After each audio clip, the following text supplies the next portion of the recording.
আসসালামু আলাইকুম প্রিয় শিক্ষার্থী বন্ধুরা, কেমন আছেন সবাই? আজকে বেশ কিছু গুরুত্বপূর্ণ প্রশ্ন এসএসসি পরীক্ষায় যেগুলো এসেছিল আমরা সমাধান করব। অ্যাসার্টিভ থেকে ইন্টারোগেটিভ কিভাবে করতে হয়, অ্যাসার্টিভ থেকে ইন্টারোগেটিভ। তো এই গুরুত্বপূর্ণ প্রশ্নগুলো বিগত সালে বিভিন্ন সালে এসেছিল এবং এই জন্য এই প্রশ্নগুলো খুবই গুরুত্বপূর্ণ, কারণ এই ধরনের প্রশ্নই কিন্তু আবার সামনেও তোমাদের জন্য এসএসসি পরীক্ষায় যে কোনো নিয়ম থেকে আসতে পারে। তো এখানে গুরুত্বপূর্ণ কিছু নিয়ম দিয়ে সাজানো হয়েছে আজকের ভিডিও। চলো আমরা শুরু করি কিভাবে সমাধান করব। প্রথম প্রশ্নটা হচ্ছে বরিশাল বোর্ডে 2024 সালে আসছিল। এই প্রশ্নটা হচ্ছে এভরিবডি নোজ দিস, এটাকে ইন্টারোগেটিভ করো, এই সেন্টেন্সকে ইন্টারোগেটিভ করো, এভরিবডি নোজ দিস।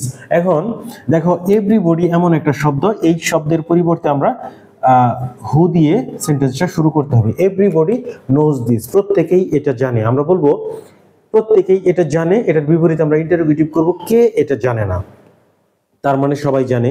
তো প্রশ্ন করা হচ্ছে দেখো, সবাই এটা জানে, আমরা বলতেছি কে এটা জানে না। প্রশ্ন করা হইলো, আবার সেন্টেন্সের অর্থও কিন্তু ঠিক থাকলো। এভরিবডি নোজ দিস অর্থ হচ্ছে সবাই এটা জানে, আর আমরা বলবো হু ডাজন্ট নো দিস, কে এটা জানে না। তার মানে কি বোঝাচ্ছি, যে সবাই এটা জানে, অর্থ কিন্তু ঠিক থাকলো।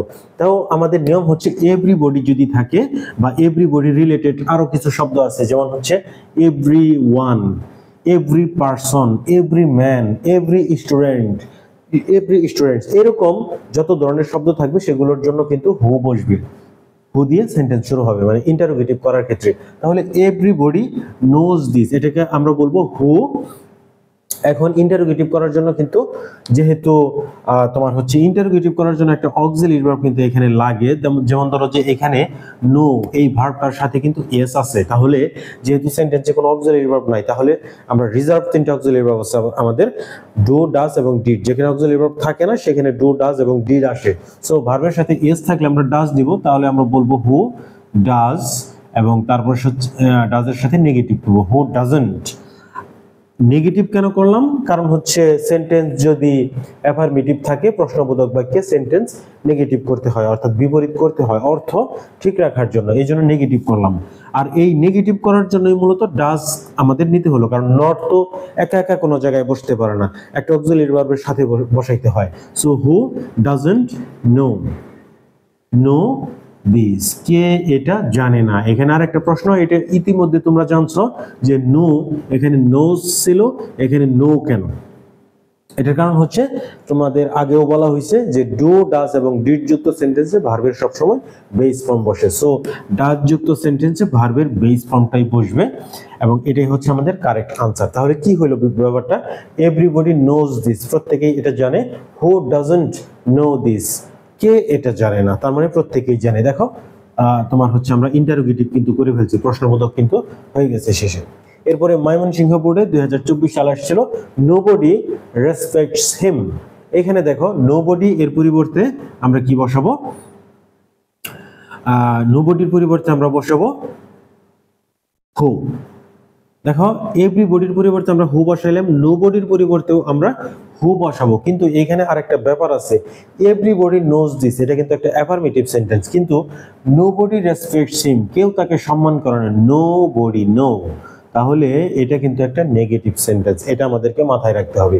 অ্যাফার্মেটিভ সেন্টেন্স আর এটা হচ্ছে নেগেটিভ সেন্টেন্স। তাহলে হু দুইটা জায়গায় হু দিয়ে শুরু হইলেও এই সেন্টেন্স এবং এই সেন্টেন্সের মধ্যে চেঞ্জ করার ক্ষেত্রে কিছুটা পার্থক্য কিন্তু অবশ্যই থাকবে। এখন হু দেখো, আমরা অ্যাফার্মেটিভ সেন্টেন্সকে নেগেটিভ করছি, কিন্তু নেগেটিভ সেন্টেন্সকে অবশ্যই আমাদের কি করতে হবে? অ্যাফার্মেটিভ করতে হবে। তাহলে এখানে আর আমরা ডাজ নট আমরা বসাবো না, হু আমরা বসাবো রেসপেক্টস হিম, কে তাকে সম্মান করে। কেন আমরা ডাজ বসাইলাম না? কারণ নেগেটিভ করার জন্য অক্সিলারি ভার্বের সাথে নট বসাইতে হয়, ডু, ডাজ এবং ডিড। এখানে তো আমাদের নেগেটিভ করতে হইতেছে না, কারণ হচ্ছে অলরেডি নেগেটিভ আছে, আমরা অ্যাফার্মেটিভ করতেছি। সো ডু, ডাজ এবং ডিড আমাদের কিন্তু এই সেন্টেন্সে লাগে না। সো এই কারণে আমরা এখানে বসাইও নাই, আমরা সরাসরি নোবডির পরিবর্তে হু, তারপর হচ্ছে রেসপেক্টস, তারপর হচ্ছে হিম। এখন দেখো অর্থ ঠিক থাকে কিনা সেটা দেখতে হবে আগে। অর্থ যদি ঠিক থাকে তুমি যে কোনো ভাবে করতে পারবা, অর্থাৎ সেন্টেন্সকে, এই সেন্টেন্সটাকে ইন্টারোগেটিভ করতে বলছে, ইন্টারোগেটিভ কইরে তুমি যদি অর্থটা ঠিক রাখতে পারো, যে কোনো ভাবে তোমার ইচ্ছা মতো কিন্তু ইন্টারোগেটিভ তুমি করতে পারবা। মূল কথা হচ্ছে অর্থটা ঠিক রাখতে হবে। যেমন হচ্ছে এখানে দেখো নোবডি রেসপেক্টস হিম, কেউ তাকে সম্মান করে না। হু রেসপেক্টস হিম, কে তাকে সম্মান করে, কে তাকে সম্মান করে, তার মানে কি বোঝাচ্ছে আমি, কেউ তাকে সম্মান আসলে করে না। এই জন্য প্রশ্নটা করছি যে কে তাকে সম্মান করে, এই প্রশ্নটাই এখানে হয়েছে যে হু রেসপেক্টস হিম, কে তাকে সম্মান করে, তার মানে নোবডি রেসপেক্টস হিম, কেউ তাকে সম্মান করে না। বরিশাল বোর্ডে 2023 সালে প্রশ্নটা আসছিল everyone knows it as our national fruit, এটাকে প্রত্যেকেই আমাদের জাতীয় ফল হিসেবে জানে। তাহলে এইখানে দেখো এভরি বডির পরিবর্তে হু হয়েছিল, এভরি ওয়ানের পরিবর্তেও অবশ্যই হু হবে, তাহলে আমরা বসাবো হু। আবার সেই একইভাবে যেহেতু এটা একটা অ্যাফার্মেটিভ সেন্টেন্স আমাদেরকে নেগেটিভ করতে হবে, নো ভার্বের সাথে এস আছে নোজ, তার মানে আমরা বসাবো ডাজ, ডাজ এবং negative doesn't. Who doesn't, does যুক্ত সেন্টেন্সে ভার্বের কি হয়, বেস ফর্মটা হয়। Who doesn't know it as our national fruit, প্রশ্নবোধক চিহ্ন হবে। তাহলে everyone knows it as our national fruit, প্রত্যেকেই এটাকে আমাদের জাতীয় ফল হিসেবে জানে। Who doesn't know it as our national fruit, এটাকে কে আমাদের জাতীয় ফল হিসেবে জানে না। প্রশ্নটা আমরা করে ফেলছি। ঢাকা বোর্ডে 2020 সালে আসছিল শি নেভার টোল্ড এ লাই, এটাকে ইন্টারোগেটিভ করতে হবে, শি নেভার টোল্ড এ লাই। এখন এই যে এখানে দেখো ভার্বের V2 ফর্ম আছে, অর্থাৎ ভার্বের পাস্ট ফর্ম আছে, শি নেভার টোল্ড এ লাই, সে কখনোই মিথ্যা কথা বলেছিল না। তো এই টোল্ড ভার্বের V2 বা পাস্ট ফর্ম দেখে আমরা বুঝলাম সেন্টেন্সটা আসলে একটা তোমার হচ্ছে পাস্ট ইনডিফিনিট টেন্স। সো এখানে তো আমাদের যেহেতু অক্সিলারি ভার্ব নাই, এখন ইন্টারোগেটিভ করতে গেলে তো অবশ্যই অক্সিলারি ভার্ব লাগবে, এবং সেটা কোথায় বসবে, সাবজেক্টের পূর্বে অক্সিলারি ভার্ব বসে, প্রথমেই অক্সিলারি ভার্বটা বসাইতে হবে। যেমন হচ্ছে এখানে যেহেতু পাস্ট ইনডিফিনিট টেন্স, যেহেতু অক্সিলারি ভার্ব নাই, তাহলে ডু ডাজ ডিড থেকে আমরা নিব, এবং পাস্ট ইনডিফিনিট টেন্সে অবশ্যই আমরা ডিড ভার্বটা বসাবো, ডিড, তারপরে সাবজেক্ট ডিড শি, এবং নেভারের পরিবর্তে আমরা বসাবো এভার, ডিড শি এভার টেল এ লাই। এখানে টেল কেন হইলো, মানে ডিড যুক্ত সেন্টেন্সে ডু ডাজ এবং ডিড যুক্ত সেন্টেন্সে ভার্বের বেস ফর্ম বসে, এই জন্য টোল্ড থেকে কি হয়ে গেল, টেল হয়ে গেল, বেস ফর্ম হয়ে গেল। ডিড শি এভার টেল এ লাই, তাহলে আমাদের মনে রাখতে হবে নেভারের পরিবর্তে সবসময় কি হয়, এভার হয়। এবং তোমরা জানো যে মানে ইন্টারোগেটিভ সেন্টেন্সে সবসময় অক্সিলারি ভার্বটা সাবজেক্টের আগে বসে, না থাকলে ডু ডাজ ডিড দিয়ে করতে হয়, এবং ডু ডাজ ডিড কে সাবজেক্টের আগে বসাতে হয়। এই যে দেখো সাবজেক্ট এবং ডিড আমরা সামনে নিয়ে গেছি। ডিড শি এভার টোল্ড আ লাই, সে কি কখনোই মিথ্যা কথা বলেছিল। রাজশাহী বোর্ডে 2020 সালে আসছিল nobody wants his children to be terrorist in future, কেউ চায় না তার বাচ্চারা ভবিষ্যতে সন্ত্রাসী হোক, এটা কেউ চায় না। নোবডি, এখন নোবডির পরিবর্তে আমরা কি বসাবো, হু বসাবো অবশ্যই, হু। এখন দেখো এটা কিন্তু negative sentence, nobody, no negative sentence, তারপরে নেগেটিভ থেকে এখন আমাদের কি করতে হবে, অ্যাফার্মেটিভ করতে হবে। সো অক্সিলারি ভার্ব লাগবে না আমাদের, কারণ হচ্ছে যেহেতু নেগেটিভ করতে হচ্ছে না, নট বসাইতে হচ্ছে না। নট যদি বসাইতে হইতো তাহলে ডু ডাজ ডিড এর সাথে আমরা নট বসাইতাম। সো আমরা বসাবো who wants his children to be terrorist in future, প্রশ্নবোধক।